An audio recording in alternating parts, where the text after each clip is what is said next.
Hello, हाय, नमस्कार. मी दिनेश्री आणि दिनेश्रीज व्लॉगमध्ये तुमचं स्वागत आहे. सर्वांना नरक चतुर्दशी आणि दिवाळीच्या खूप खूप मनापासून शुभेच्छा. आज सकाळपासून घरात वेगळीच धावपळ होती. आज सकाळी मी खूप लवकर उठली होती. सर्वात आधी देवाची पूजा सुरू केली, देवांना अंघोळ घातली आणि दिवा लावला. त्यावेळेचा शांतपणा आणि सुगंध खरंच खूप छान वाटत होता.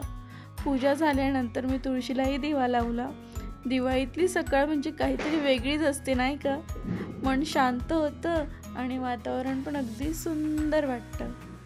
आज नरक चतुर्दशी असल्यामुळे नवऱ्याला अभ्यंग स्नान घालायचं होतं. मी आधीच तयारी केलेली होती. नवऱ्याला उटणं लावायसाठी छान पाट मांडलंय आणि आजूबाजूला सुंदर अशी रांगोळी मी काढली आणि उटणं, बेसन आणि थोडं तिळीचं तेल टाकून एक सुंदर सुगंधी उटणं तयार केलं.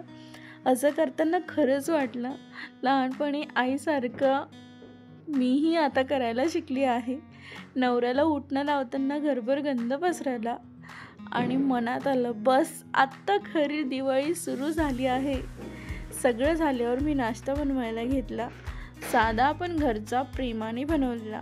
एकत्र बसून खाण्याची वेगळीच मजा असते नाही का? आम्ही दोघांनी मस्त स्वाद घेतला नाश्त्याचा आणि नंतर विचार केला, चला आता थोडं घर सजवूया.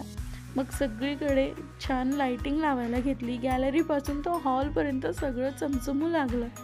संध्याकाळी सगळं उजळून निघालं तेव्हा मनात एकदम समाधान वाटलं की एवढा सुंदर दिवस आज संपला.